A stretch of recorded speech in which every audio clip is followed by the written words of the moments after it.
I just ate the Jell-O and called it a day. Anyways, I'm Mike, I'm Jim, and this is Fanboy and the Hater. a podcast about the best and worst in movies, TV, and pop culture. Jim, Mike, was Stranger Things overrated? you know what? I would say I think so, but recently I've come to the conclusion that yes, it definitely was. Yeah, I remember the big hype of it when season 1 came out, and it was really exciting, and it was awesome because it was new and it was different and everything. A little bit of nostalgia being from the 80s and everything. Then as the time went, it just came okay, let's just see where it goes. And I know for me personally, like, you know, we're recording this not long after season 5 wrapped up. And I remember in preparation for season 5, which normally I'll rewatch all the seasons up to a release for something big like this, and I didn't care to. And I started thinking about it. It's like after season 3, I stopped doing that for Stranger Things. And then in preparation for this podcast, I realized I didn't even remember seasons 2 or 3. Like, I know kind of what happened, but most of it I completely forgot. Well, like you said, we're recording this in early 2026, and the show wrapped up in late 2025. When season 5 was announced, I think it was like around the holidays. They did like some episodes at Thanksgiving, some episodes at Christmas, and then the finale on like New Year's Eve. When the first like 4 episodes of season 5 dropped on Netflix, someone pointed out, it's like, can you believe it's been nearly 10 years since Stranger Things debuted? And I was like, no, it hasn't been 10 years. And then I looked it up. It's like, holy crap, it's been 10 years. And then I was like, well, before I even start to watch that first batch of season 5 episodes, I haven't watched it in a long time. I'm going to go back and watch it all from the beginning again. Yeah, hadn't it been like 2 years between season 4 and season 5? It had been a while. But also, to your earlier point, is like, I definitely, as the seasons were coming out, I also gradually lost interest in the show. But I was just struck by how long it had been since it had come out. It's like, I should go back and rewatch it. And I did rewatch seasons 1 through 4 before starting to watch season 5. And that's when I came to the conclusion, wow, season 1, awesome. Completely understandable why the show was so popular and why it became a worldwide phenomenon. You know, the 1980s nostalgia, the blending of supernatural and horror and coming of age, and a little bit of like all of the, not all, but different age groups represented, you know, kids, teenagers, and adults, and a really great cast and a really interesting story. Amazing and completely understandable why season 1 was such an incredible phenomenon, especially for me personally, because I was the age that the characters are in the show. Like when the show ends, it ends in 1989 with them graduating from high school, which is when I graduated from high school.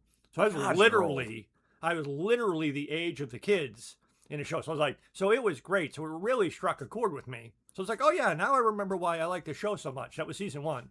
So I continued my rewatch through seasons 2, 3, and 4. And I was like, don't remember that. Don't remember that. Don't remember that. I was like, that's kind of stupid.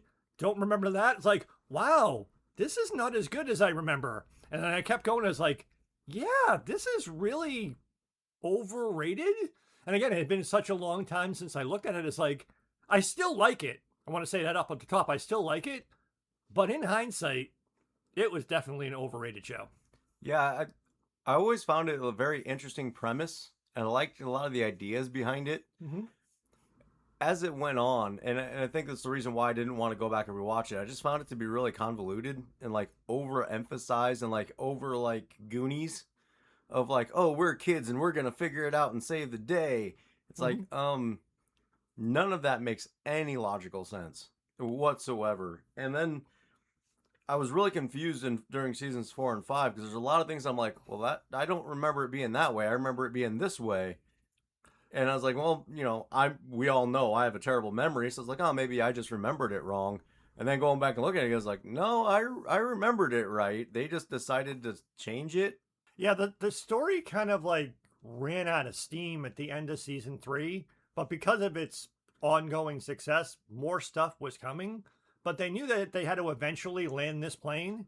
And they made a couple of big narrative swings in seasons 4 and 5 that in retrospect made no fucking sense. It did not line up at all with what things that had come before. But again, they needed to force it in order to, we'll get into it, but they needed to force it into a story that they could then bring to a gradual conclusion. But yeah, it did not. That's why there's a lot of things like in seasons 1, 2, and 3. There's not a lot. Season 1 is good. Seasons 2 and 3 are like almost immediately forgettable. Seasons 4 and 5, there's a lot of things wrong with that. But overall, the entire show always had a problem, which becomes much more glaring starting in season 2, which is the seasons are like 8 to 9 episodes long. The entire season hinges on 11, who's the one with superpowers, in the very last episode of the season will fix whatever the problem of the season was. Everything before the final episode of the season is just useless garbage. Not only that, but she luckily gets some sort of power boost right before that last episode. But I mean, it's like from seasons 2 through 5, the formula that they follow is let's add some new people to the cast to make an ensemble cast even larger. Then kill them! Designate what, I mean, people die, but designate one significant new death per season from among the new people we add to the cast.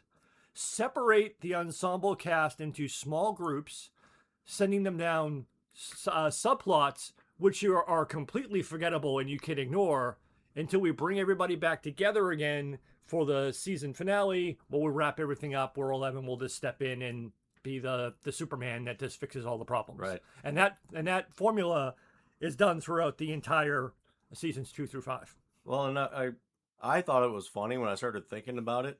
It's like, all right, season 1, Barb dies. Season 2, Bob dies. Mm-hmm. Season 3, Billy dies.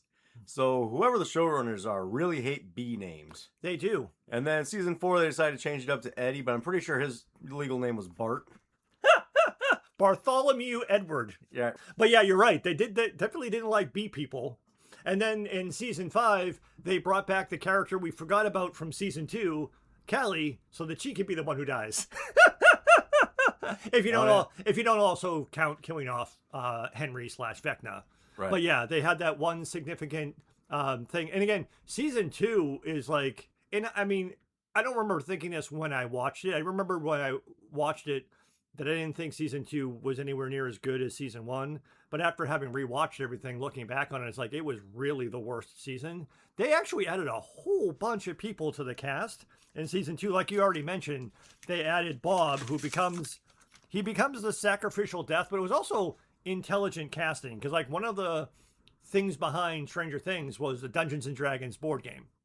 So you have a fantasy board game.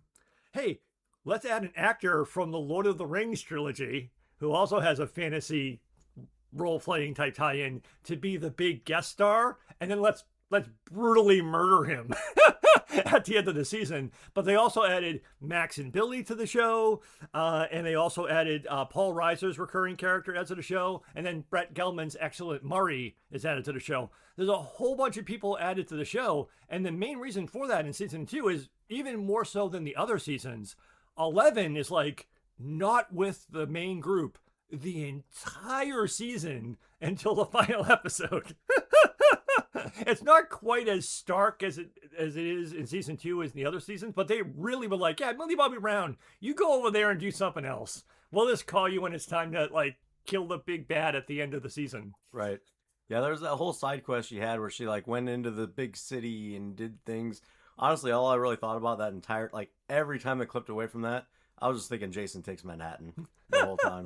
That's all it reminded me of. Yeah, she went on the side quest to meet her mother, to meet Callie, which is a plot point that they just completely drop until season 5. And yeah, I mean, and they kept her separate from the other kids. I mean, Max was a good addition to the cast.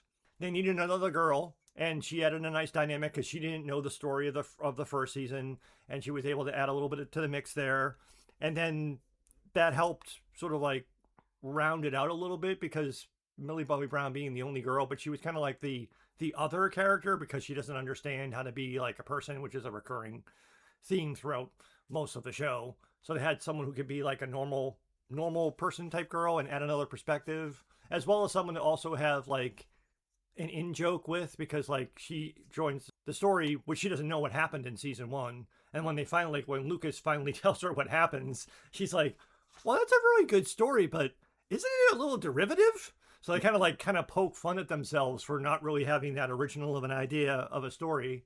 And then Billy becomes more important in season three because Billy becomes the sacrificial death of season three. But they definitely, I think, throughout all of the seasons, with the rewatch that I've looked at, it's like everyone likes to talk about Millie Bobby Brown, and I think she was great in the show. But I don't really think that the show worked because of the rest of the cast really did a good job with rather mediocre material that a lot of times was either convoluted or didn't make sense or then later got contradicted. But a lot of those like individual things seem to just kind of work. Like the whole like Nancy, Jonathan, and Steve love triangle was interesting. And then when it's just Nancy and Jonathan, and then Steve becomes his bromance with Dustin, and that kind of works. And then Murray getting justice for Barb by being the investigative journalist that helps them drive Hawkins out of town. It's like all of those like plot points in season two is like they're kind of dumb, but the cast makes it at least watchable. Yeah. Not rewatchable, but at least watchable enough. Although you can completely forget like about all of those plot points, but they make it work enough. It's like the characters and the actors that were playing them made it at least enjoyable enough to watch. Yeah, I mean, to your point, I think all of the other characters, all the other actors did a fantastic job. A lot of the focus, to your point, went to Millie Bobby Brown, also David Harbour.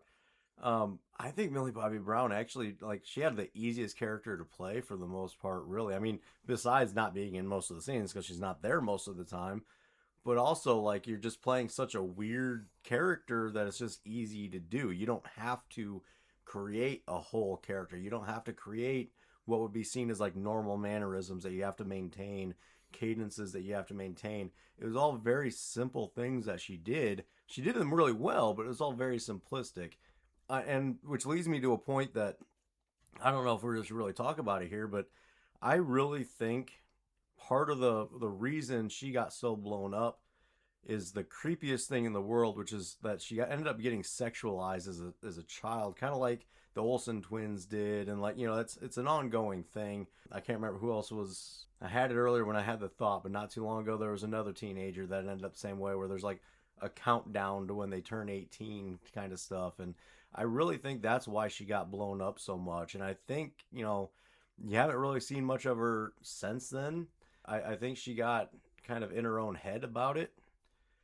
I don't think she's gonna go very far. There was definitely creepy both in and out of the universe, because there was like that creepy like, oh, when's she gonna turn 18 thing. It was like a creepy fandom. It's like that's super creepy. But even like some of the ways that they shot her character in Stranger Things were creepy.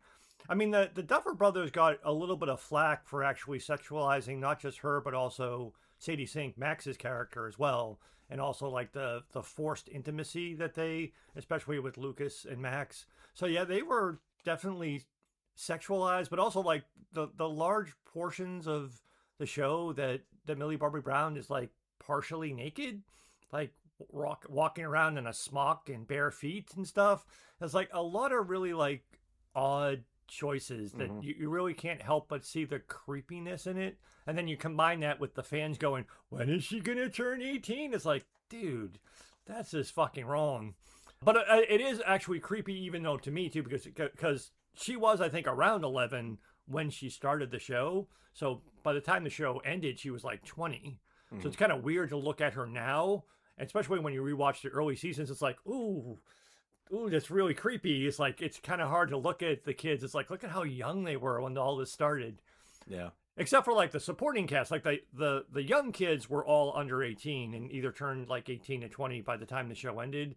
The teenagers in the movie were in their 20s when they started. Like, so like Nancy, Jonathan, and Steve were all in their 20s when they started. And Robin later, Maya Hawke's character, when she joins in season 3. But yeah, there was a lot of creepiness with the kids, and most of it was definitely focused on the girls. Yeah, but to my point though was really that I think that was the reason she got the attention that she did. I don't think it was so much. I think it was the combination of that and then the character was so unique. Hmm. I think it was kind of overblown, and I think it took away from the praise of everybody else that carried the show. Oh yeah. They did phenomenal. There's not a single other actor in the entire series that I'm like, oh, they could have done better. Oh yeah, I think mainly it's the older actors that carried the entire show. But I guess just to close the point on your thing about Millie Bobby Brown, they even she's done a lot of like she's trying to cash like you're not sure how long her career's going to be. She's smartly trying to cash in on the Netflix thing. She's made a bunch of movies for Netflix when she's really trying to cash in on that. They even had a joke. She did the Enola Holmes movies where she plays the younger sister of Sherlock Holmes. And in the first Enola Holmes movie, they actually strip her character down to her underwear and remark how small her breasts are in the movie. And she just I don't looks remember that at all. and she looks at the camera and she's like, "How rude." And it was like an in joke that was like, "I'm being sexualized." Mm-hmm. And like that was in that movie, but it was also she was sexualized in Damsel too, which was the movie where she plays a princess who gets captured by a dragon. But yeah, there was like it was an acknowledgement of it. It wasn't like in her mind or just like some creepy far edge fandom. It was a thing. Oh yeah, It was an uncomfortable thing that we won't dwell on it, but it's like it was definitely a thing. Well, and I think the her making a bunch of stuff for Netflix probably has to. She probably had a contract with them. Oh, That she had to do so many things for them. Mm-hmm. So she's probably just trying to knock those out so she can try to move on.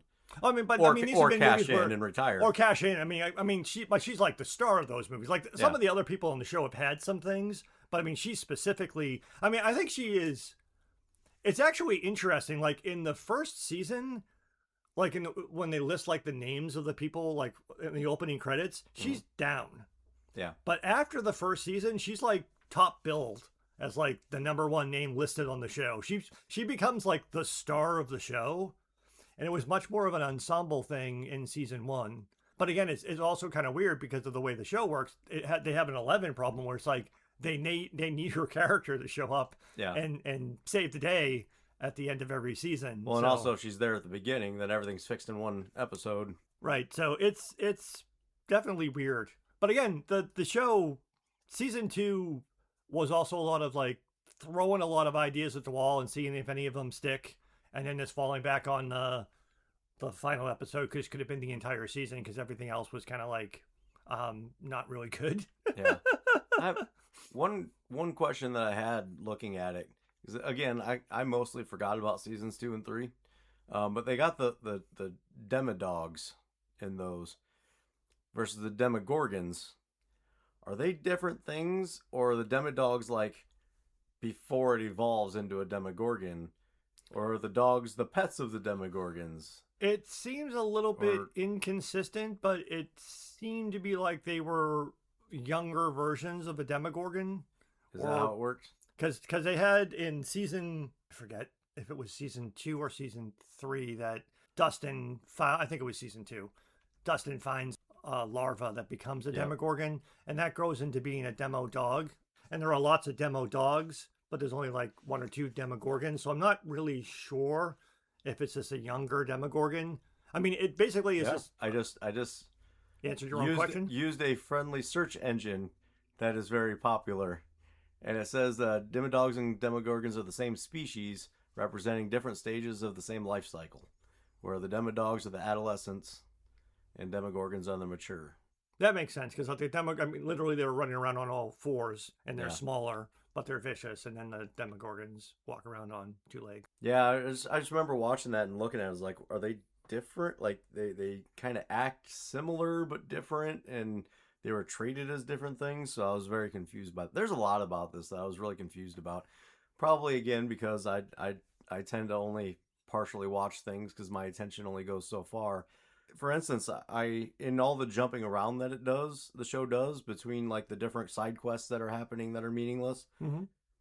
I would frequently get confused. I'm like, wait, are we in the real world now? Are we in the upside down now? Or are we in that mental realm that is somebody's mind or everybody's minds Hmm. that they never really explain? The astral plane of some kind. Hmm. Like that got really confusing to me, especially in the later seasons. I'm like, all right, where are we at right now? Things definitely got jumbled in the later seasons. It was a little bit cleaner earlier on, Yeah. but it was like it was a little bit initially a little easier to tell when you were in the upside down versus regular Hawkins because they changed some of the Mm-hmm. cinematography aspects of it. But then in season two, the upside down starts bleeding into their reality, and then Right. that starts getting stretched over the course of the rest of the season. So Well, that gets a little bit mixed together. and maybe I've just misunderstood the first time I watched it, but like at one point they said the upside down was another dimension. And then another point, they kind of made it seem like it's the future version, like the decayed future version of it or something like that. And maybe that was just a misinterpretation I had, where like everything was all decayed. It made it seem like that is after everybody dies, and that's the that. It's very non-specific, but there's a and again, I don't. I rewatched the show. We're recording this in February. I rewatched the show in like November, December. So I did not. I do not remember all of the specifics. I remember like the broad things, but and I'm not sure if this really stayed consistent throughout the show. But in season five, there is a plot point, and this is season five. It can get very confusing as to where they are. But in season five, when they are in the upside down, Nancy and like Steve and them, they're like, oh, we need weapons. And Nancy's like, well, let's go to my house. I have lots of guns in my closet. So they go to the Wheeler house in the upside down and they open up the closet. And Nancy's confused. Is like, where are all my guns? I threw that outfit away. I don't wear those shoes anymore. And then someone like picks up her diary and hands it to her and she opens it up. And the date of her diary, which apparently is when the upside down was created, is the day that Will Byers disappeared in season one, which means the upside down was neither the past nor the future. A copy of a portion of Hawkins was somehow created when Will was pulled into the upside down. I'm not sure if it was well explained that way prior to season five, but in season five, they very specifically call out, oh, the upside down is as this version of Hawkins was on the day in season one when Will Byers was pulled into it. But then wasn't there something in one of the earlier seasons where they're like, oh, we might need this when we get there. I'm going to put it here and then it'll be there when we get there. Like I said, I'm not sure. There may have been inconsistencies, but again, seasons 4 and 5 contradict and change some of the story, but very, because in season 5, they're very focused on the anniversary date of how many years it's been since Will was first taken, that the collapsing of the dimensions was coinciding with that date. But they very, very specifically called out because they were trying to find resources for them to use in the upside down. And they made this like, oh, everything that is here is how Hawkins was the day Will disappeared. Mm-hmm. Which to your point, I mean, again, it's been a while since I rewatched it. I didn't pay that close of attention to the detail, but I know in season 5, they specifically state that. And I don't know if that's really consistent with the way it was represented. Again, they changed a lot of things. Like two of the, not to jump around, but like seasons, when we got to the end of season 3, the story kind of petered out, and seasons 4 and 5 refocused the narrative around 2 primary questions. One, where exactly did Eleven's superpowers come from? And 2, what exactly is the upside down? Mm-hmm. And in the way that they answered number 2, for other reasons, also contradicted things that they said before. Right. So I can't speak specifically to that future past state because it was never very clear. Things got oversimplified in season 5. I don't know if that was a contradiction as to what came before. It's also entirely possible that it was a conversation that I had, like trying to guess with somebody, and then in my head that became canon. But I seem to remember there just being a conversation about like, oh, see, look how everything is decayed. It's because it was the end of the world, and this is the afterwards, and you know, Yeah, I kind of, again, it might be one of those things. Is like when a show is this popular, we all talk about it, yeah. and we all have like, well, maybe it's this or maybe it's that. You certainly get the impression, at least in early on, like I was always under the impression that the Upside Down was not just Hawkins, but the Upside Down was like another dimension to another Earth, Mhm. like to your point, where the entire Earth has been destroyed. Well, they even say it was another dimension. Yeah, in the first season, they talk about punching a hole through to another Yeah. dimension. It's still another dimension in season 5, but they put a different spin on it. Yeah, it was like a wormhole between the two dimensions. With a whole, I'll come back to that because there's a whole like it's one of the things that makes no sense. But like, Yeah. because it brings dark matter and a whole like again they try to come up like again it was relatively ambiguous, both like where Eleven's superpowers came from and what exactly the Upside Down is. I think was intentionally ambiguous in the first 3 seasons.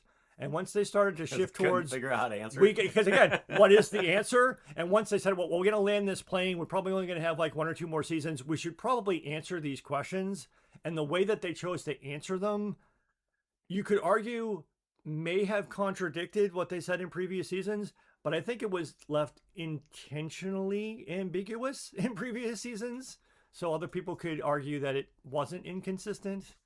But again, like I said, I only rewatched it recently. And even when those seasons were coming out, the only season I think I ever rewatched more than once was season 1. The other seasons, when they came out, I watched them once and I had no desire to watch it again. Yeah. So I was just kind of curious because I was thinking about, hey, it's still popular. People are still watching it. Are we just watching it just to see where it goes, or is it actually enjoyable? So I decided to just go ahead and look at what the ratings are for the seasons. Mm-hmm. And it looks like, according to Rotten Tomatoes, season 1, 97%, which tracks. It was fantastic. It did a lot of cool new stuff that we hadn't seen before. It was great. Season 2, 94. Season 3, 89. Season 4, 90. And then season 5, it looks like is between 83 and 85. So significant drop off there. And I think that kind of shows people are probably just watching to see where it goes. Everybody just wants to know, what is the Upside Down? And they answered it and we went, well, that's fucking stupid. I'm glad it's over. Because it was also like the Upside Down was really important in season 1 because Will was trapped there. How the Upside Down got created is a little bit ambiguous. It's implied in season 1 that 11 opened the gate to the Upside Down. How opening the gate created an alternate Hawkins was kind of ambiguous, and then they kind of in season 5 meant, oh, that got created because of Will. I don't know if that really makes sense. Yeah. But then in season 2, we weren't really in the Upside Down. The Upside Down was bleeding into Hawkins because the Mind Flayer was using Will to dig the tunnel so that the Upside Down could infiltrate our world. But then season 2 ends with 11 closes the gate, so we're cut off from the Upside Down. And then in season 3, one of the stupidest subplots of the entire show, the Russians come and they reopen a gate to the Upside Down in a massive facility that they build underneath the mall. Let's go to the mall. Yes, exactly. Well, like season 2 was kind of like, I think was not super popular. So in season 2, they tried to go back to like nostalgia. So like, what else was nostalgic about the 80s? The mall. Who's a great default bad guy for any movie set in the 80s? The Russians.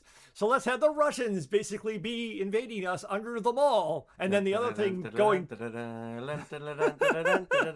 Sorry. Yes. And then the other thing too is another, because again, it's supernatural, it's horror. What's another horror movie trope? Zombies. So the Mind Flayer kind of like makes zombies out of people in town. So it's basically the mall, Russians, Billy and the Mind Flayer zombies. And also the other thing that they did is lots of people didn't like that Mike and 11 were kept apart in season 2.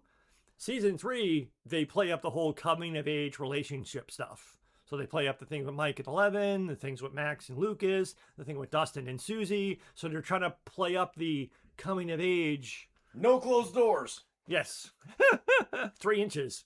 Had to be left open 3 inches. So yeah, they play up that angle more in season 3 to kind of like bring the gang all back together again. And then again, the amorphous bad guy, Mind Flayer, who is basically the amorphous bad guy who was after Will in the first 2 seasons, is still around, but now he's after everybody. So it's like not a lot of originality there, but at least more of it's happening in Hawkins instead of the Upside Down. And then also the change in terms of like in season 2, Hawkins, at the end of season 2, Hawkins Labs gets shut down because Murray, the investigative journalist, helps Nancy and Jonathan come up with a fake cover story to explain how Barb died in a way that she didn't die in the Upside Down, blah, blah, blah, blah. They make Hawkins go away and then they bring the Russians in to basically take their place. And then they have to stop the Russians, kind of in the same way they had to stop Hawkins and close the gate. So it's kind of like a lot of the same thing as like, what is the Upside Down? Don't worry about it. But it's bad that it's there, so we have to close the gate. So 11 has to keep closing the gate. So again, a lot of the, like, especially when the rewatch is like, especially in seasons 2 and 3, it's just like, I completely forgot about like all of these like subplots and stuff. But it was still like fun to watch because like even in season 3, Maya Hawke joins the cast as Robin. And that was like the best part of the mall scene was, I think they called themselves the Scoops Troop. You had Robin and Steve and Dustin extending their bromance. And then Erica, who was Lucas's younger sister, who is on the show, but she becomes more prevalent in season 3 when she joins the Scoops group. And then you have the whole investigation of the Russians thing being done by both the kids and the adults. And then also the Mind Flayer zombies. And then everything comes together at the end and they defeat it. And the only like sort of additional thing that they do at the end of season 3 is 11 loses her powers. So they stop the Mind Flayer and they shut down the gate that the Russians were trying to open. They make it look like Hopper died, which pretty much everyone assumed he didn't, but it made it at least think he did. And then 11 loses her powers. But at that point, it's just like, where does the story go from here? Right. It's like, how many more times can we have the Mind Flayer go after Will? Well, there is also a thing that both of us kind of got wrong when Hopper was found to be alive in Russia. We both kind of thought like he went through the portal and then ended up through the portal on the other side in Russia. Like they had a portal over there. Because, I mean, I think one of the like recap videos we watched pointed it out in a good way. Season 3 opens with the Russians in Russia trying to open their own gate to the Upside Down. Which comes back to like the question we were saying earlier. It's like, oh, so the Upside Down is connected to like the entire world? So like if the Russians had gotten through in Russia, would they have found an Upside Down that looked like Russia? But at the beginning of season 3, they failed to open a gate. Why and how they could actually open a gate in Russia anyway? Well, that's because again, it was never really explained. So they failed, but they said, oh, the only place we can open a gate is in Hawkins. So we'll build this gigantic facility underneath the mall without anybody noticing. Right.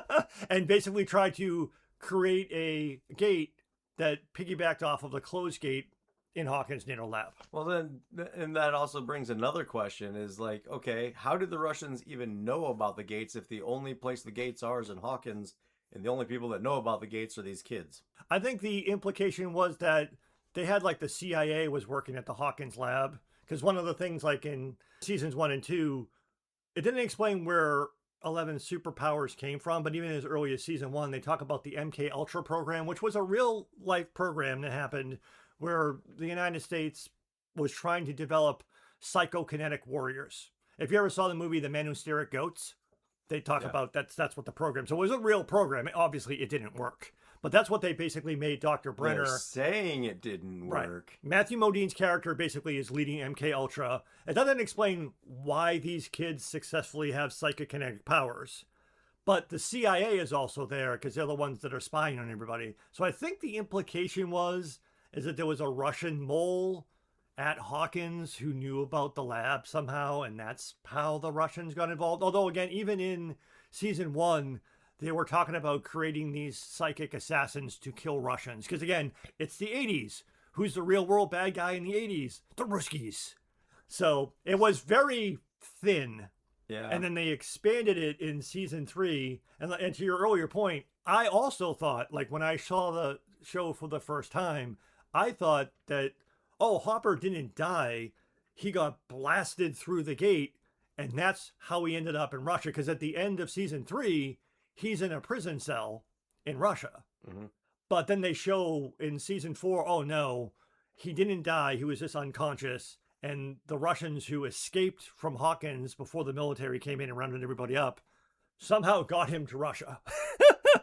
Oh, that makes sense. Yes. Which led to, I mean, the Russians under the mall thing was bad enough, but the absolute stupidest fucking story was in season 4.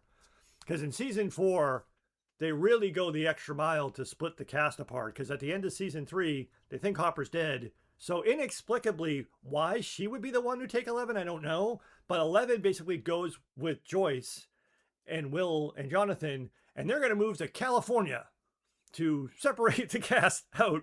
And then when they're in California, that's when, like, Joyce, with Murray's help, gets a message from Russia that Hopper's alive and he's in Russia and we have to go rescue him.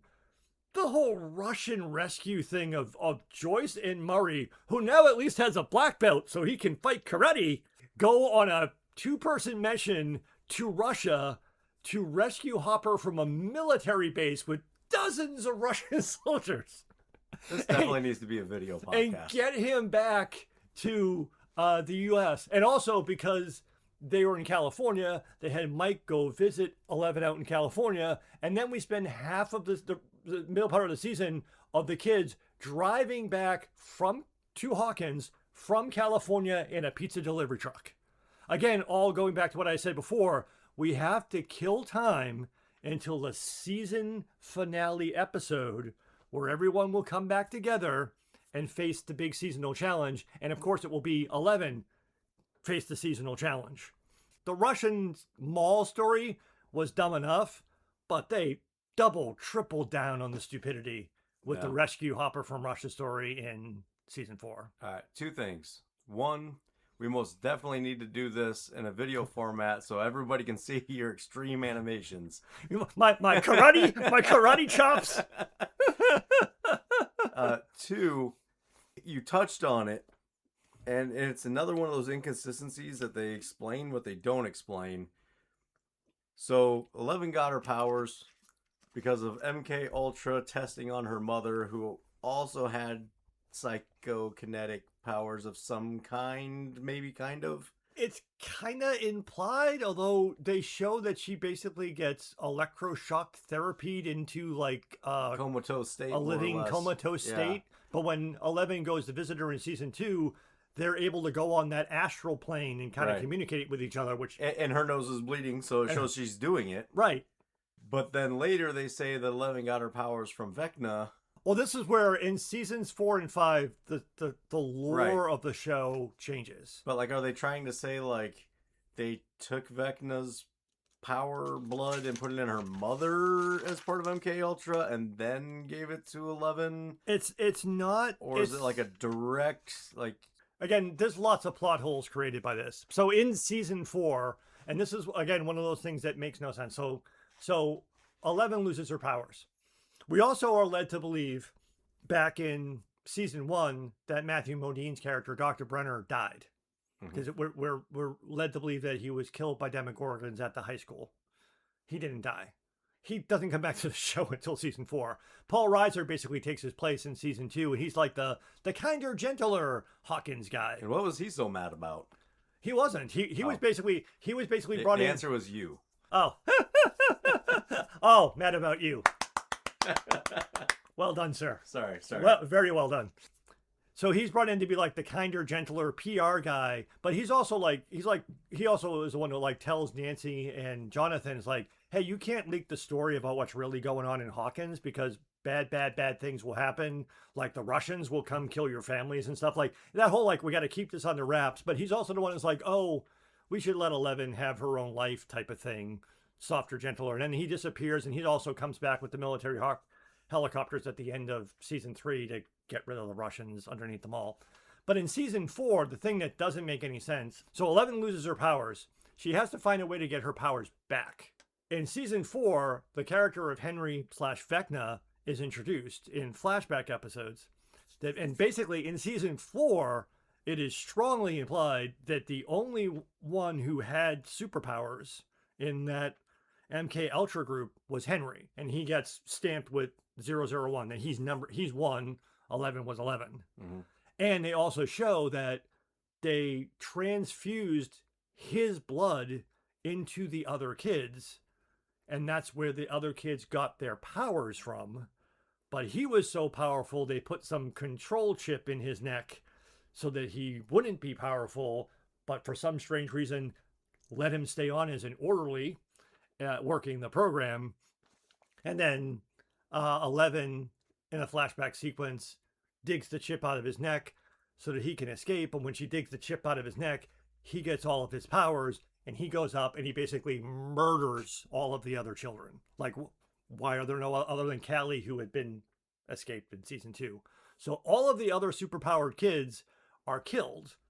And then Paul Reiser and Matthew Modine, apparently they made 11 not remember this, because it's implied earlier in the season. It implied that 11 went nuts and killed all of the kids.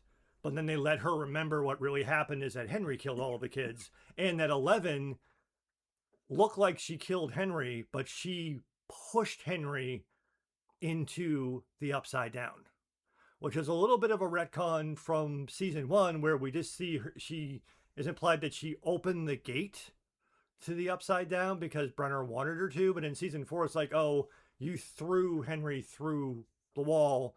And I'm not sure if it's implied that that is the event that actually created the Upside Down, because Henry, as he's falling into the Upside Down, he sees Demogorgons and Demo Dogs running around and all this blah, blah, blah, blah, blah stuff. But Paul Reiser, and again, the hard narrative shift in season 4. 11, we've known this all along. Henry's where all your powers come from. He was the super bad guy. You're the only one who was ever powerful enough to stop him. We've always known it was you versus him, and we need you to get your powers back because you have to defeat him. So they basically try to decide, we need a supervillain for our superhero. Mm-hmm. And we tell everyone, this is what the show has always been about, which makes no fucking sense. Because even in season 4, the military is hunting for 11, and they say there's only 2 possibilities. Either 11 is some psychokinetic assassin, a successful byproduct of the MK Ultra program, and she needs to be put down, or this supernatural bullshit story you guys are talking about, the Upside Down, is real, in which case we have monsters, which is bad, but either way, the military wants to kill 11.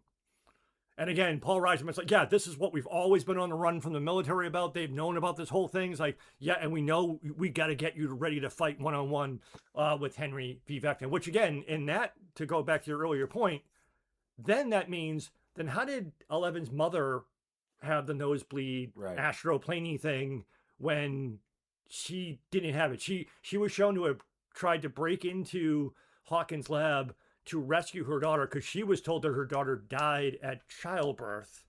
Find out that her daughter was actually alive and tried to go rescue her. And then she got electroshock therapy thing.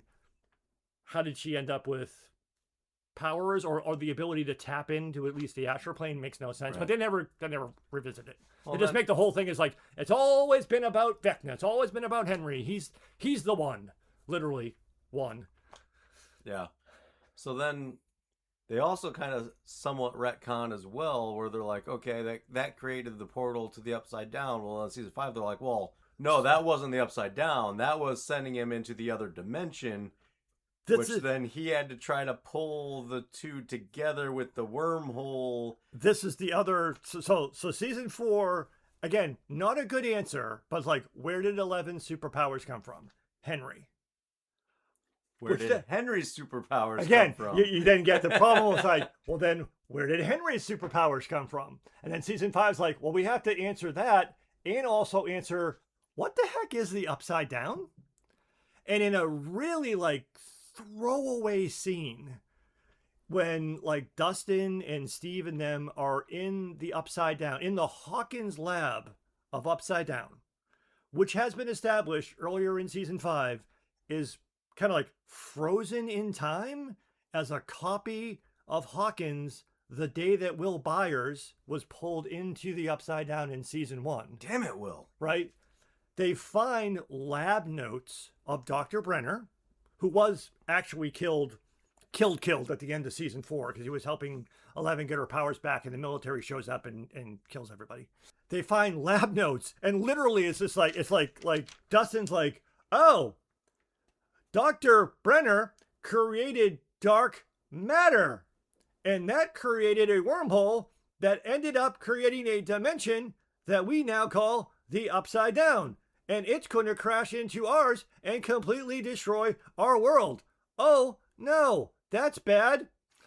And I then think he acted it a little bit better. He acted it better than that, but it's literally in a throwaway scene like that. And then the scene that like everyone's like, what does this scene mean? Because like when Max is attacked by Vecna at the end of season 4 in a confrontation, in the first time that 11 and Vecna face off against each other, and as a result of it, Max drops into a coma. In season 5, Max is basically trapped in Vecna's mind, and there's this memory that she keeps seeing of Vecna as a little boy, as Henry, going into a cave and having some type of a weird interaction with a scientist who has like a briefcase that he opens, and there's something mysterious in the briefcase. Later in season 5, what it's shown is inside the briefcase was a rock that was somehow infused with the dark matter that created the Upside Down. And because Vecna touched the rock, that gave him superpowers. And that's why transfusing young Henry's blood into the other kids gave them superpowers. So then that's what it is. Like, if 11 superpowers come from Henry's superpowers come from the dark matter Rocky thing, which also created the Upside Down. It makes no fucking sense, but it's like, we're ending the show. We have to set up a thing where we're going to get all of the superpower people gone and collapse the Upside Down in a way that gets rid of it and saves our world. All right. I need some push pins and some rope. You do. It is definitely a push pins. I think I've got something here. Okay, go. All right. 11's mom, through the MK Ultra program, has tapped into psychic abilities. Right. Right? Which apparently is one of the many abilities of Henry. Yep. Vecna.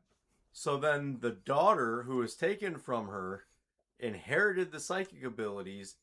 Then when introduced with Henry's blood, that's why she's so much more powerful than the other kids, because of that combination of the psychic abilities and the whatever super telekinetic abilities that Henry gets.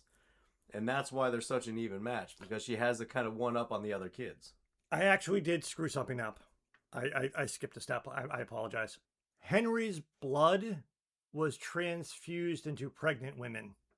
I made it sound like there was a direct bridge between Henry and the kids.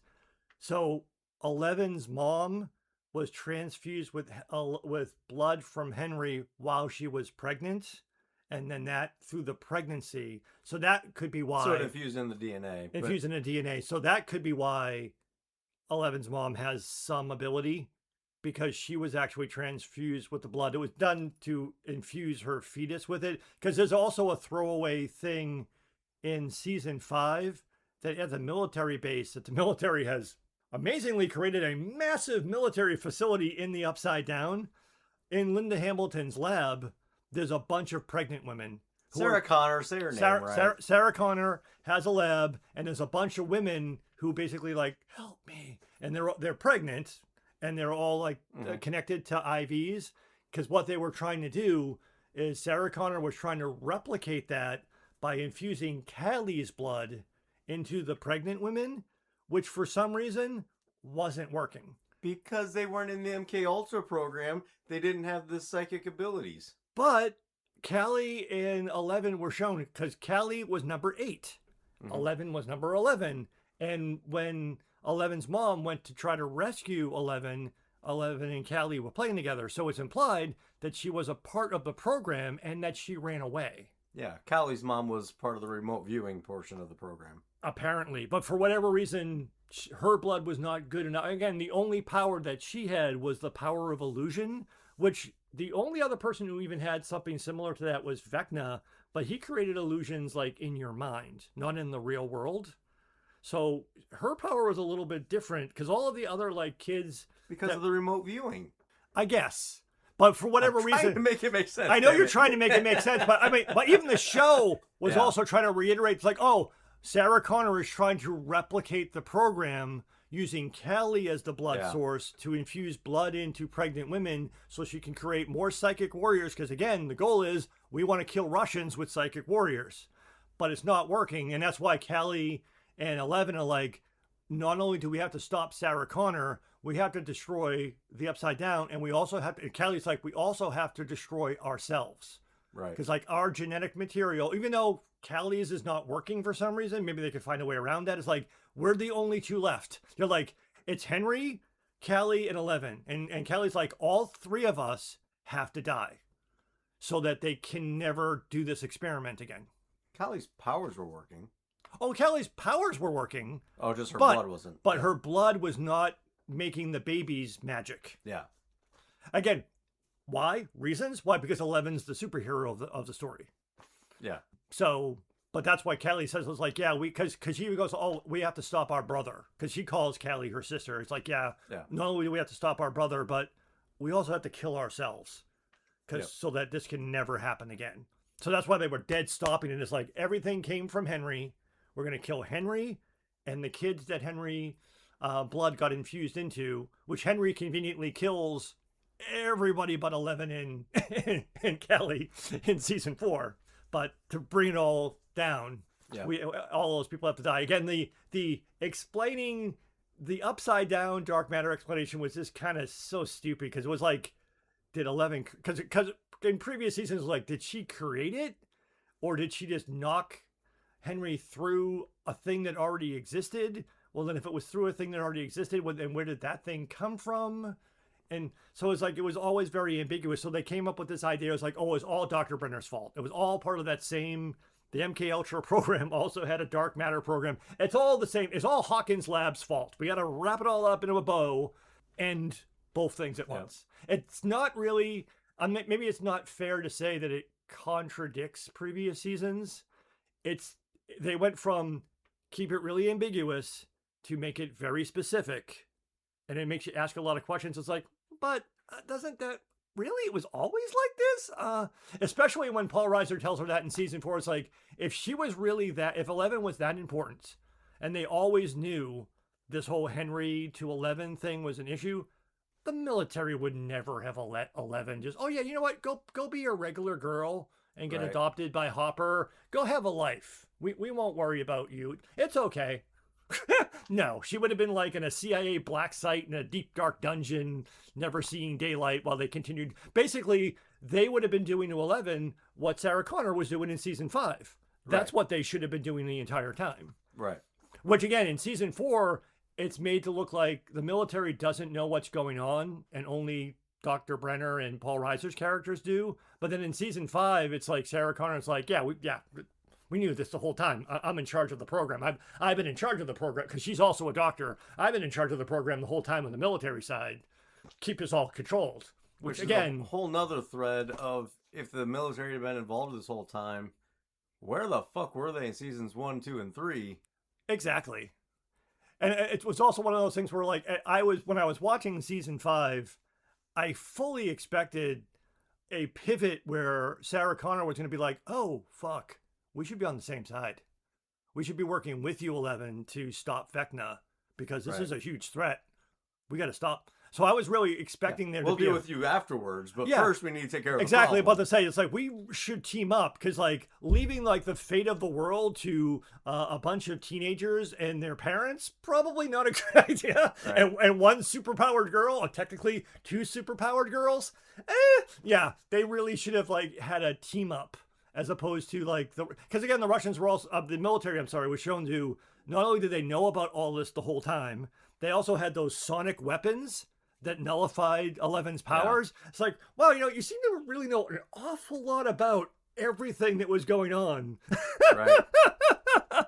Which doesn't really flow well logically with anything that happens in the previous seasons. But again, they wanted to land the plane and provide a definitive conclusion to the show. Which, another question I thought of about 15 minutes ago. I mean, when I wasn't shutting up? Yes. Sorry. Oh, you're here too, aren't you, Mike? You want to talk? Yeah, I'm here. When I was watching season 5, and Vecna is powering up his super beast with the kids in a very Epstein-esque way of kidnapping kids and using them to power more powerful things. What I did not realize, didn't think about it until, like I said, about 15 minutes ago. I was like, wait, was that the Mind Flayer? Yes. And it was. Yeah, because they even tried to make Henry also a victim of a Mind Flayer. Kind of. Like, it's No, they kind of did, like but a hive mind type thing. Yeah, but he rejected it. He was like, no, it's not using me, I'm using it. Right. But they tied that all together. But where I was kind of going is, okay, in the first season, when Barb died, and like, they kind of show like corpses of different people that it was killing and stuff like that. And like it showed Mind Flayer was consuming people. So is that the whole thing the whole time? Was he was trying to power up the Mind Flayer? Not kids. That was the other sort of thing that they slid in there. It's like, because they talked about why is Henry gathering children? And they said like, the mind of a child is what's necessary. So that's why because like Barb kind of like dies that way. It's like, well, why didn't they just like turn Barb into like something? It's like, oh, it only works with the mind of a child. Right. Which is why they were infusing babies in utero with the blood of Henry, because they needed the baby to come out with powers. And only the children could be kidnapped by Vecna, because the mind of a child is special and powerful, and that's what they needed. So all of the adults that were getting killed or maybe getting grabbed, or in season 3 when the Mind Flayer creates a zombie out of all of the adults that it captures in town, Billy and all of the other adults, they're adults. So they're useless other than zombies, which he then just dissolves into gloop and then pieces together to create his body in Hawkins. So everything is about kids. A lot of it's pretty creepy. Adults are useless and pointless and ineffective. Was this written by Epstein? It does have some very disturbing. I mean, I think a lot of like movies or TV shows where kids play a central role in like a thriller type, like dark mystery type thing, this becomes creepy. Yeah. But yeah, it's pretty creepy. It's a problem, I think, that they just have in Hollywood, where they have to put romance in everything. Like it's just, it has to be in everything. It's a requirement. It does not work if there's not some sort of romance. Okay, we got the show about kids. Oh, there's got to be romance. Well, it's again, kids. But there's like the coming of age story with young kids is usually okay, and they kind of like tried to bridge the gap a little bit, because the core cast was young kids. They're too young to do anything other than kiss. Although again, the objectification of the bodies of the girls is a problem. They used the teenage characters who in real life were in their 20s. Like Nancy loses her virginity to Steve in season 1 while Barb's dying. And basically Nancy then goes on to also fuck Jonathan. So she has the sexy time, which sure coming of age story. But as an actor, she's in her 20s. But yes, she's in character, she's like 15, 16. In seasons 1 and 2, she's in high school, so she's under 18. Right, but the actors are, and again, it wasn't like any graphic depiction of sex or anything like that, but like her and Steve had sex, her and Jonathan had sex. Her and Jonathan have sex completely off screen. I mean, you see like the typical Hollywood movie thing, like Steve takes off his shirt, flash cut to sex is over. Like they don't show anything, the typical Hollywood stuff. But yeah, the sexual coming of age is done with Nancy and the love triangle with Steve. Yeah, the rest of that's in the director's cut that we're never going to see. So yeah, this is creepiness.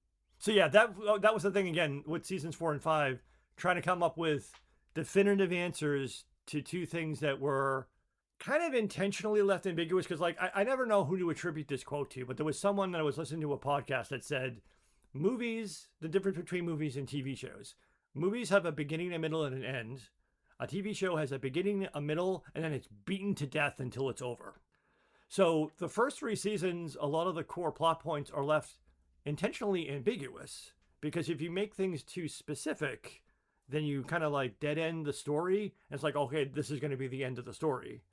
But so it has to keep going. But when it got into seasons 4 and 5, it's like, we can't just keep doing this. It's taken us 10 years and a whole bunch of money to make 5 seasons. It's like the show has to end. Yeah. So if it has to end, we now have to start getting specific and saying, okay, what is this? Where did these two things really come from? And then find a way to bring it to a conclusion, but also leave the one like open-ended thing of, did 11 really get away at the end of season 5? Or was that just a really nice story that Mike told them? So that you leave it open to maybe 11's out in the world or not. And I can't remember, was it just a story? Like, was her like walking into the new town, starting a new life, part of the story, or was that like an after credits scene thing? Again, it's left open to interpretation. It doesn't completely, I mean, it doesn't really make sense. So what they show is that Callie uses, in what we see initially is we just think that 11 dies, that 11 intentionally stays in the Upside Down, knowing that it's about to collapse, knowing that she will die. Going back to what we said before, Callie had said, not only does Henry have to die, but Callie and 11 have to die. So not only will the Upside Down go away because of the other thing that they did, but the source of the whole create psychic warrior things all goes away. So we see, and the audience sees, and the entire cast sees, we think 11 dies. Then we do like the time jump a few months later that the military is gone and they've rebuilt the town, and we get all of the happy endings for everybody else that's at the end of the show. And then Mike tells them a story. And again, it's left open to interpretation. Was he just telling his friends a story to make them feel less bad about 11 being dead? Or was he telling them the truth? In the story he tells them, it doesn't quite make sense because it's implied that Callie used her powers to not only create the illusion of 11 standing on the wrong side of the Upside Down, but also allowed 11 to come into Hawkins and stay invisible so that she could go sneak away. It's like, that's an awful lot of power that Callie would have to use to cover that whole illusion. And then 11 then decides to disappear without ever talking to any of them ever again. So like, how would Mike even know that 11 got away? Well, it showed him figuring that out. Well, again, it was kind of left open. It's like he told them a story, but it was also like he was very sad that he could never talk to 11 again because him and Hopper talk about that and the sacrifice that she made. Right. No. It's kind of implied. Did she But again, if he knew, wouldn't he go with her? Wouldn't he want her to go with her? He didn't know at the time. He figured it out later, and it kind of showed him like putting the pieces together. And actually, when watching it, when it was coming out, like watching that episode. The things that he picked out like were things that I noticed. I'm like, well, that doesn't make sense. How did she get over there? Well, why would that have happened? And then it kind of shows him. I think it was like during his conversation with Hopper when he started thinking about like, wait, how did that happen? Because she was in the truck, and then all of a sudden she wasn't in the truck. Right. So the story he tells could have been him piecing. It's like, it doesn't make sense to me that she actually died. It makes more sense to me that she got away. And then, but like you said, the thing at the end, Mike would have no idea that she's in the hills of Europe somewhere backpacking or wherever the heck they have her be. Right. It could just be speculation. But that would also fit the story that he would be telling. It would also fit the story that he was telling, but it also, I don't even know what I'm not even sure if it was intended to be. I think it was, going back to what we were saying before, I think it was intentionally ambiguous. Because it's another one of those things that franchise thing has to happen. Right now, Millie Bobby Brown wants nothing to fucking do with Stranger Things. Yeah, but in 5 years when she's broke. Like I said, 5 years from now, hey, you know what, guys? Can we do a Stranger Things movie? It's left open-ended where they can say, yeah, you didn't actually die. And then people can say, oh, yeah, she didn't. Well, when Netflix buys Marvel, and then they can work her into the MCU. Right. So, I mean, I think that's why it was left open-ended, because I think, again, not just Millie Bobby Brown, but a lot of other members of the cast, 5 to 10 years from now, will be like, yeah, those residual checks are starting to run dry. Can we just do like a movie or something? A stranger reunion. Exactly. So I think that's why it was done that way. But I think the way that it was, I agree with what you're saying, but I think it was also done in a way that it was open to the audience's interpretation of whether or not Mike was just being nice to his friends and making them feel better. But at the same time, you would also think, well, then shouldn't we go find her? Right. But Yeah. again, it's supposed to be everybody gets a happy ending, which is like, I don't know. I kind of was expecting. I mean, again, it's not that kind of show. But I mean, they killed a lot of people over the course of the show. It's like I was kind of surprised that everybody gets out alive. Right. Yeah, there should have been a couple more deaths probably. Yeah. Um, I like the fact that Nancy ends up with neither Jonathan or Steve. That was good. Yeah. Well, I think there's a level too of like, okay, she escapes and she's staying away because she knows she can't be seen or known that she's alive. Mm-hmm. And Mike and the group, they know they're probably being watched the rest of their lives, and if they come into contact with her again, she's found, and all of that was for nothing. So to me, it kind of makes sense. Okay, stay separated. Let her go live her life and figure it out. Stay away, blah, blah, blah. But I mean, if Mike could figure, if to your point, if Mike actually figured out part of it and then made up the rest of it, then wouldn't the military have been able to reach the same conclusion? Yeah, but they're all dead. No, they're That not. were there. No, they're not. They all Yeah. left. They got caught in Hawkins because Sarah Connor and all the military were just sitting there waiting for them. When they came barreling through the doorway, they went over the tire tracks that blew out the tires, and they were surrounded by guns. And then they all turned and watched the portal to the Upside Down go away. And I guess Sarah Connor's just like, okay, I'll just take my guns and go home. Like, that sounds like a good idea. Why they weren't, at the very least, all of them arrested and thrown into a CIA dungeon black site for the rest of their lives as well, because they know a bunch of shit that they can't be allowed to walk around knowing. The military was doing some really bad things. Yeah, but who's going to believe them? Exactly. But I mean, if there was even a possibility that 11 survived, wouldn't Sarah Connor have like hunted her down or something? But again, the show has to end. They're just like, and it's over. Well, I mean, and also they got to open that up to be maybe that's what the movie is. Right. Plus, they also had to also close. That was like they had to get rid of like the whole point too. Like Callie had said, Henry, Callie, and 11 all have to die so that the military don't keep trying to do this again. But also the Upside Down has to go away. Like going back to our earlier points, like there can't be a gate in Russia or a gate anywhere else or any other way to get into the Upside Down, because if there was, then the military would, at the very least, the U.S. military and the Russian military would be continuing to try to do that.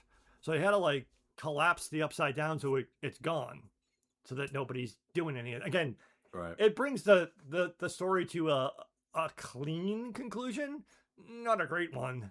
But again, it's after spending 3 seasons being fairly ambiguous, going 2 seasons to a lot of hard pivots to specifics that don't quite make sense. But again, it was time for the show to be over. So I don't know about clean, lightly dusty, maybe.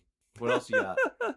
I mean, that was mainly what I came back to. Like I said at the top, is unquestionably, if you've, I don't think anyone would listen to this if they've ever watched Stranger Things, but if you've never seen it, or it's been a real long time since you've seen it, season 1 of Stranger Things is definitely worth a rewatch. Yeah. It holds up.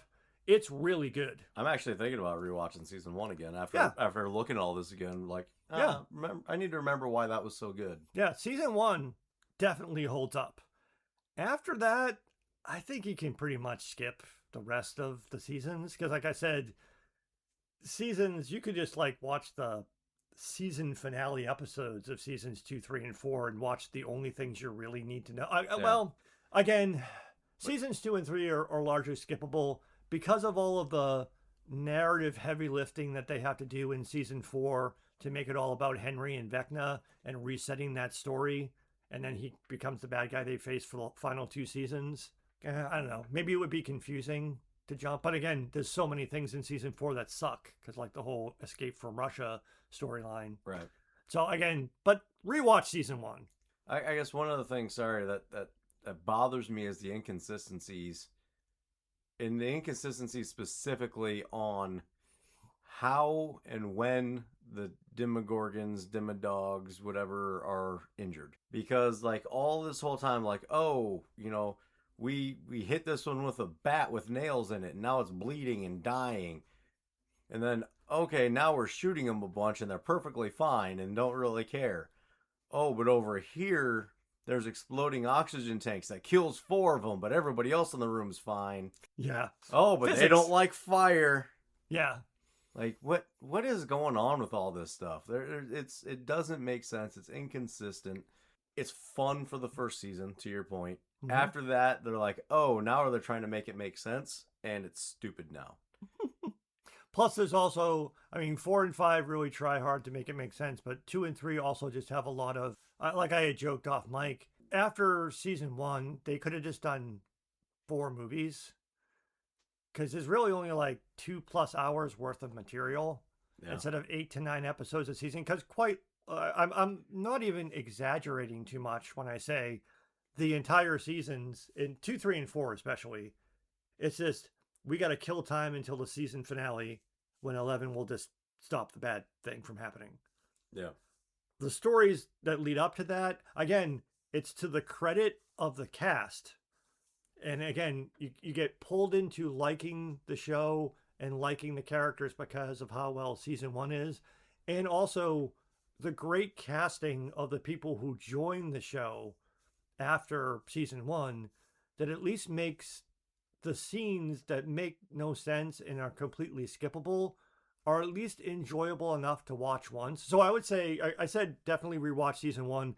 If by some strange occurrence you have not watched it at all, it is the entire series is worth watching at least once. Like if you have not seen all 5 seasons, you should watch all 5 seasons. Sure. You probably will not want to rewatch seasons 2 through 4 because they're not really good. Some of the individual scenes within them are good, but I would say that you should at least watch it all once. I feel an obligation. Okay. I have to at least make mention of Eddie Munson's rendition of Master of Puppets. That was one of the things we didn't get a chance to get around to. Is like Eddie. I'll let you do that thing first. Eddie was another one. Again, this is where the show really works.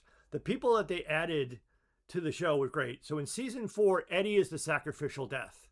Eddie serves 2 purposes. I'll let you talk to the second one. The first one is he has a Dungeons and Dragons club. Perfectly nostalgic for the era. The whole, it's the mark of the devil if you play Dungeons and Dragons. That was a real thing. Yeah. That was not made up. Oh, and they play off of it the whole time. Yeah, so the Hellfire Club and all that. It's like, he is fan-fucking-tastic. And also, to have a character who plays D&D who sounds like, holy fucking shit, what's going on? This is real?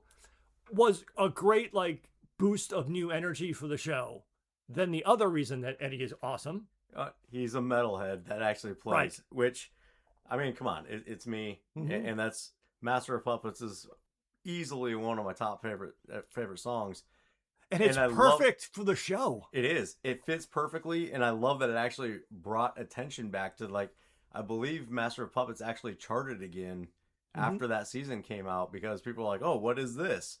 And I'm going, what do you mean? What is this? It's like, yeah, I thought to say, how do you not already know this song? But it was also one of those things like it was perfect for the show. And that was a really awesome way. But then the sacrifice was to these bat creatures, which again, never really show up again. And where the hell did they go? Mm-hmm. I mean, that was even like a little bit of an argument that like Steve and Dustin get into in season 5. Cause he's like, Eddie could have got away. He didn't need to sacrifice himself. He wasn't a hero. And then he eventually was like, yeah, I'm sorry. I was being a dick. He was a hero. Yeah. But yeah, he was a great addition to the cast. And that was a great way of ending. Again, the end of the season, awesome. The stuff that we went along the way to get there, a lot of narrative lifting to explain the whole Henry Vector thing had to happen and the escape for Russia shit had to happen. Dumb. But the end of the season 4, the end of the seasons actually are good. Yeah, the last episode of every season is great. Yes. You might be a little bit confused, but those might at least be worth watching. Yes, watch all of season 1 and then watch the final episode of seasons 2, 3, and 4. Season 5 is not terribly bad. There's a couple of things that are a little bit... Again, the Sarah Connor military thing was a little bit meh to me, but there were a lot of other interesting things. I was a little bit disappointed. I thought it was awesome that the first batch of the episodes for season 5 ends with Will the Sorcerer. with Will becoming powerful, and even his nose bleeds. And you're like, awesome, we have another superpowered character. And then they immediately make, oh, that was a one-time thing, I can't do that again. So that's kind of stupid. Yeah. But I thought the build-up to that was like, that was pretty good. The first 4 episodes of season 5, leaving aside the dumb military occupation of Hawkins and the whole Sarah Connor thing was kind of stupid. The other ones weren't bad. The second half kind of fell flat to the conclusion. But if I ever rewatch it, I want to pay closer attention to what the other characters' D&D characters are, and see if they're also transforming into their D&D characters. Yeah, because he becomes Will the Wise, he becomes Will the Sorcerer. Mike and the others not so much. Well, but Mike is he's the dungeon master, so right. he doesn't really have a character, right? But like is Dustin and Lucas not. I mean, Lucas so kind of acts paladin-ish. Yeah, I don't know what kind of character he had. Yeah, was. yeah. And then Dustin does fight with whatever he is. Yeah, so I guess kind of, sort of. But I don't know what characters they were in D&D, so I don't know what they're. The Will the Wise stuff was definitely he was more prominent. Yeah. Of that, and I thought that was a really good story. Plus, I also thought the thing with Holly, like replacing her with an older actress, because Holly becomes a more central character in season 5. She was just played by younger kids, a pair of twin girls in the previous seasons. And then like the conversation that like Mike has with her about like giving her like a D&D figurine and that being a source of like confidence for her. And then how the season ends with the next generation of the kids that they rescued becoming the new Dungeons and Dragons crew was a nice little handoff. Yeah. I thought that was well done.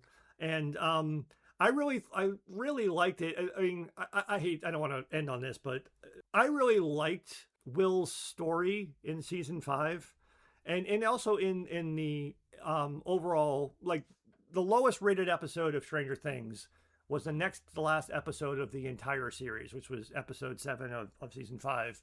And the only reason that it got ratings bombed was because of the literal last scene, which involves Will, which when Will basically comes out as gay to the entire cast of Stranger Things, which everyone didn't like. I didn't like it because I thought it was so unnecessary, because they did such a wonderful job in seasons 4 of him coming out to his brother, of Mike understanding, oh, you're into me. And then more importantly, with season 3, Robin was a lesbian and came out to Steve. And then we see Robin being somewhat out and gay with her lover in season 5. And the wonderful interaction between Robin and Will talking about what it's like to be gay in the 80s, where you do have to keep it a secret from everybody, but how embracing who you are is a source of your power. And that's how Will becomes Will the Sorcerer in episode 4. So I thought, magnificent way that was handled. And then it's like, what the fuck was the last scene of episode 7 for? It's like, it's so unnecessary when you already did it in such a better way in seasons 4 and 5. I had 2 thoughts on that. Like, I hadn't put all of it together quite that much, like to know like, oh, why is it even necessary? I hadn't really thought about that. Me watching that scene, I was watching it going, okay, you know what? In the 80s at this time, it would be a big, heartfelt conversation of like, they might kill me. Like, this might be the end of my life, actually telling people this. But then I was also thinking, like, this group of people, of everything they've been through, you really think they're going to give a shit even the least bit over this one minor thing? Well, that was the thing that was weird. It's like, I could see if that scene instead happened at the end of episode 8, like after they were doing the happy endings thing. Because in that scene, they're about to go on a mission where realistically, if they fail, the entire planet is destroyed. Right. And even if they succeed, most of them will probably die. And they don't for some reason. So the idea of him like having this heartfelt thing is like, I'm afraid like 10 years from now when we're adults, you're not going to want to be my friend or say that you're my family members. It's like, we're about to all get fucking killed. Or if we fail, no one's going to care about this because the entire planet's going to be. That's what, like, the timing of that speech was just. All right, drama queen, let's go. It's like. Plus, also, it's like it wasn't like anyone that he came out to was like, oh, really? They were all like, kind of like, yeah, we know. So that was why it was just weird that happened. Because again, even if you like completely skip that scene, right? Because again, everybody knew. Like, again, him and Mike had known. He and Robin had talked about it. Him and Jonathan had talked about it. I'm sure his mom also knew. But then there's like in the happy ending scene, he's at a gay bar in the town where he goes to college. You know? Yeah. So it's like, again, it's like it doesn't need to be laid out anymore. It's like it was already done perfectly. So that scene was just kind of like an unnecessary, like, I don't know what was like woke's getting a lot of shit right now, so we want to prove that we're woke, so we should do this. Especially when it's like the show already handled the issue so well. Right. That was the issue. The only issue I had with it is it had handled things so well and made it natural throughout the series. Mm-hmm. And then like this one was like, you know what, we got to make sure that it's in your face. Exactly. And again, going back and forth, like I understand, like at that time that would have been a big deal. Right. But to your point, unnecessary. People already knew. It really just felt shoehorned in. Right. I mean, again, like Robin doesn't come out and say I'm a lesbian, but like when Steve hits on her in season 3, he's like, I like girls, and then we actually see her like a girl, and they're in a relationship in season 5. Yeah. It's like, no doubt about it. Like, I mean, Robin was pretty close. Like, I'm gay. She's not screaming it to everybody, and we know that she is. And again, we already had the. But they also play it off as like being like, it wasn't like, hey, I'm gay. It was more like, hey, I'm gay. Plus, even like the conversation that Robin and Will have, they don't actually say gay or lesbian. Right. They're having a coded conversation. They both know exactly what they're saying. Well, the audience knows exactly what they're saying, and it was handled perfectly. And also, I just kind of want to point out too, cool guy Steve, he finds out about her, and he's not like blaring it to everybody or like being creepy about it. No, he's being like, oh, all right, cool. Exactly. And again, Jonathan was completely accepting of it when he found out. Mike is kind of awkward, but he doesn't like reject him or anything. He's just it's more like, well, what do I do now? Yeah, it's like, should I be different or something? Yeah, again, it's like, So it's like it was an unnecessary thing for one of the few things that they actually, again, there's a lot of things that the show did well writing wise, and they had done well with that, and that was unnecessary. Right. I was gonna say one more thing that they did well and then ruined it later. Mm-hmm. Yeah. All right. Any closing thoughts or statements? Other than like what we had said off the top, it's like Stranger Things was a good show. I'm not trying to say that it was bad. It was a good show, but it was definitely overrated after season 1. Yeah. And it definitely became a victim of its own success. And it's probably a good thing that they only did 5 seasons. Oh, no, it took them 10 years and a lot of money to do 5 seasons. So it had to come to an end. I'm glad that it existed. Like I said, it's worth watching all 5 seasons if you've never watched them. And who knows, maybe a few years from now, it might be worth a full rewatch. I think when I did the rewatch in prepping for season 5, I enjoyed watching it. I was just like, oh, this was overrated. These seasons are not really all that good, overrated, but they end well. It's like, it was still an enjoyable rewatch, but it was like, this is why I've never revisited these things again. Yeah. But still a good show. And again, I had to give season 5 credit for it's like, it was better than I thought it was going to be horrible. I'm not saying season 5 was a perfect season or a perfect way to conclude the show. It was good enough. Yeah, that's fair. I think they landed the plane. I think for me, rewatch would be in the background. I'm not going to sit and pay attention to it. Yeah. But I'd have it on in the background. Mm-hmm. All right. Thanks for listening to The Fanboy and the Hater. Check out our archives to listen to some of our past episodes, and stay tuned every Thursday for a brand new episode.